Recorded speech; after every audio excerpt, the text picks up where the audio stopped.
लोग दूर से ही राम राम, पंडित जी राम राम चले जाते हैं।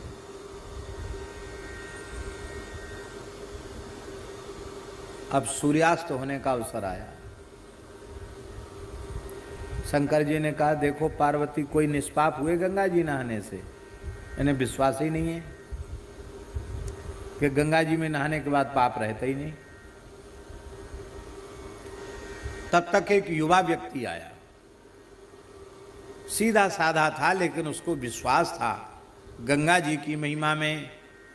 वो स्नान करके आया और उसने जैसे ही देखा तो दौड़ा उस वृद्ध को उठाने के लिए। वृद्ध ने कहा, सावधान,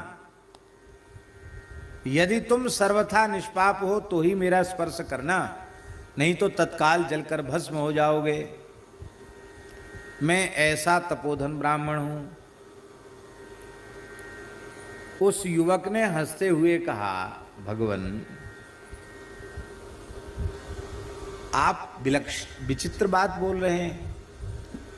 अभी अभी गंगा स्नान करके आ रहा हूं, शरीर हमारा गीला है, केसों से भी गंगा जी का जल टपक रहा है, और मैं राम राम राम राम राम राम बोलता हुआ आ रहा हूं, फिर भी मेरे भीतर पाप रह गया। तो गंगा जी स्नान से और राम नाम लेने से भी पाप दूर नहीं हुए? आपको इतना भी विश्वास नहीं है? वृद्ध रूपधारी भगवान शिव बोले कि तुम्हारा विश्वास पूर्ण हो तो उठा सकते हो। जैसे ही उस युवा ने उस पानी से, वर्षा के जल से भरे हुए गड्ढे में प्रवेश करके उस वृद्ध को उठाया, तो उठाते समय तो लगा कि हम किसी बूढ़े को उठा रहे हैं, और जैसे ही उठाया तो क्या देखते हैं, साक्षात कर्पूर गौर विग्रह भूत भावन भगवान विश्वनाथ भोलेनाथ साक्षात भगवान शिव को उठा रहा है। शिव जी का दर्शन करके निहाल हो गया। शंकर जी ने हृदय से लगाया और बोले, तुम अब जीवन मुक्त हो। बोलो भक्तवत्सल भगवान की जय। यह है विश्वास। इसलिए बिनु विश्वास भगत नहीं, तही बिन द्रवहि न राम। राम कृपा बिन सपने हूँ, जीवन लह विश्राम। तिलक की महिमा में विश्वास करो, तुलसी की महिमा में विश्वास करो, हरिनाम में विश्वास करो, भगवत प्रसाद में विश्वास करो, भगवत चरणामृत में विश्वास करो, धाम में विश्वास करो, गुरु महिमा संत महिमा में विश्वास करो, गोवंश की महिमा में विश्वास करो, वेदादि शास्त्रों में गो, और जीव जगत के कल्याण के लिए धरती पर त्रिभुवन पावनी के रूप में पधारी। ये सब ठीक है, लेकिन गंगा जी की इतनी महिमा है कि हमने धोया कमंडल में रखा जरूर, पर महिमा तो हम भी ठीक ठीक नहीं वर्णन कर सकते। क्या वर्णन करें? गंगा जी की महिमा तो अनंत है, हम समाधान नहीं कर सकते। ये समाधान तो कोई ऐसा ही कर सकता है जो गंगा जी का निरंतर सेवन करता हो। निरंतर सेवन करने वाला कौन है? गंगा जी। देखो, जो जिसका सेवन करता है उसके महात्म्य का बोध उसे हो जाता है। नाम जप करने से नाम महात्म्य का बोध होगा, गो सेवा करने से गो सेवा गो महिमा का बोध होगा। खाली कहने से नहीं होता है ना, खाली सुनने से होता है। सेवा करो प्रत्यक्ष तो महिमा अपने आप भीतर से प्रकट हो जाएगी।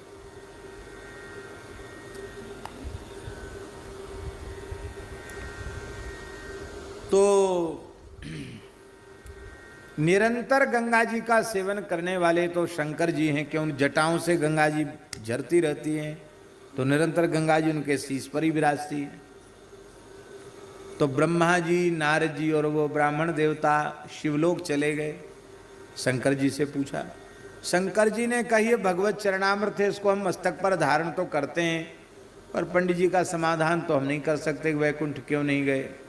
क्योंकि गंगा जी की महिमा तो अनंत है। मैं पांचों मुखों से लगातार वर्णन करूं तो भी पार नहीं पा सकता। ये बात तो भगवान से ही पूछना चाहिए, क्योंकि आखिर में मूल में है तो भगवान के चरणों का ही जल। तो जिनके चरणों से गंगा जी प्रकट भई हैं उनसे चलकर पूछ लें। ब्राह्मण देवता को लेकर के वैकुंठ चले गए, शंकर जी, ब्रह्मा जी, नारद जी और पंडित जी।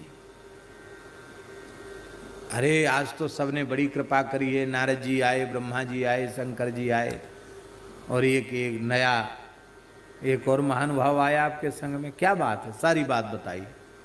भगवान बोले हम बाद में बोलेंगे, इन पंडित जी को लेके आओ, हमारी गोद में बिठा दो पहले। एक हाथ ब्रह्मा जी ने पकड़ा, एक हाथ शंकर जी ने पकड़ा, पीछे से सहारा दिया नारद जी ने, और तीनों ने मिलकर उस ब्राह्मण को भगवान की गोद में बिठा दिया। बोले अब बताइए। भगवान जोर से हंसे, बोले बताएं क्या, बिना मरे बैकुंठ आ गया, आपका नारद जी का दर्शन हो गया, ब्रह्मा जी का दर्शन हो गया, शिव जी का दर्शन हो गया, और मेरी गोद में बैठ गया, और यहाँ आने के बाद जीव लौट करके फिर जाता नहीं है। अब क्या पूछना बाकी रह गया कि विष्णु लोकम स गच्छति, यहाँ तक आ गया कि नहीं आ गया। विश्वास बहुत